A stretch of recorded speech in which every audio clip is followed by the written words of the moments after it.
Why can't the United States simply tell Israel to stop? If you think Washington holds the leash on Tel Aviv, you need to wake up to a reality that most mainstream analysis refuses to touch. This isn't just another skirmish. We are witnessing the calculated unraveling of the entire global order, driven by forces far older and more terrifying than geopolitics alone. Let me explain exactly who wins here, who loses everything, and why your government cannot intervene to save us. First, understand the trap we are walking into. You see headlines promising a quick fix, but the reality mirrors the war in Ukraine perfectly. It is becoming a brutal war of attrition, where neither side admits defeat, regardless of the logic screaming for a ceasefire. So why won't the superpowers pull the plug? Because a true ceasefire comes with a price tag the US cannot afford. To de-escalate now means paying massive reparations and permanently withdrawing from the Middle East. And let's be clear, pulling out doesn't mean safety, it means disaster. That exit door leads straight to the death of the petrodollar system. Once the US leaves, Gulf Cooperation Council nations instantly pivot to Iranian influence, rendering our currency obsolete overnight. Imagine the domino effect: Japan and South Korea scrambling for new security pacts, European leaders suddenly finding reasons to warm up to Moscow again.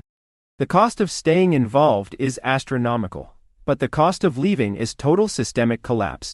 Then there is China. They want this stopped yesterday. Their survival depends on stable energy imports. But Beijing finds itself paralyzed. While desperate, they lack the geopolitical framework to actively resolve hot wars abroad. They are forced into reactivity, watching blood spill, while trying to manage their own fragile transition from an exportive model to a consumer economy. Prolonged instability hits them hardest in the end. Meanwhile, look at the so-called winners. The Gulf states are actually the ultimate losers. Their entire existence relies on importing populations and building artificial cities funded by fleeting windfalls. Attacks on icons like Dubai aren't just collateral damage, they expose a foundation built on sand. As for Iran, yes, their infrastructure egas fields, water plants is getting hammered. Yet, hold on to that thought, they still control the Strait of Hormuz. Even in ruins they can levy tolls on every tanker passing through. Give it 20 years, and if they maintain unity, they resurge. But Israel is playing chess while everyone else plays checkers. They are executing a grand vision I call the Greater Israel Project, a plan to stretch borders from Egypt to Iraq, using today's chaos to erase centuries of constraints imposed by American protectionism. Now, ask yourself, how does anyone stop a movement fueled by pure fanaticism? The answer lies in understanding that Israeli leadership has arguably abandoned reason entirely. What drives them isn't politics anymore, it is an intense eschatological fever dream. Inside Israel, religious voices preach that this very slaughter is a divine necessity. They believe the pain triggers God's intervention to usher in the Messiah and reunite the Jewish people. This isn't random violence, it fits a scripted narrative involving secret societies and religious factions working toward a predetermined apocalypse. Whether it's rebuilding ancient temples or igniting global fires described in Scripture, the machinery seems geared toward a messianic era. And don't forget the wild card factor, Donald Trump. Is he holding back, or is Netanyahu aggressively pushing buttons until the president is cornered? Or worse, is the administration being coerced into actions that compromise their sovereignty? This brings us to the fragility of the West itself. Many assume a U.S. withdrawal saves the day, but consider the fallout. Without American hegemony, the U.S. must secure its backyard Canada and Mexico for resources and labor. But look closely at Canada right now. Are they prosperous?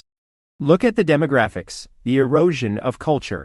It looks less like independence and more like a systematic dismantling of the nation's soul. This pattern repeats across Anglophone countries and parts of Europe. There is a synchronized decay happening globally. Nations like Ukraine resist fiercely yet remain unsustainably viable. We are seeing a blueprint emergione that has no historical parallel to systematically alter racial balances and erode civilization through controlled warfare and engineered scarcity. So, why do so few Americans see this coming? Because our education system acts as a filter, conditioning us to swallow narratives whole. Under the banner of diversity, dissent against population dynamics or heritage preservation gets silence before it starts. We are told to apologize for the past while ignoring the present destruction of our shared legacy. Both sides acknowledge that destroying common human heritage is a tragedy, yet elites push forward anyway. We stand at a precipice. The choice isn't really ours to make unilaterally. We either embrace a multipolar world where old enemies learn to coexist, risking short-term friction for long-term stability, or we continue down this path of dominance and reaction, inviting a fragmentation that threatens to consume us all. The window to recognize these interconnected threads is closing fast. Don't wait for the news cycle to catch up to the ground game. Understand the stakes, question the narrative, and prepare for whatever follows. Check out Profile for podcast summaries.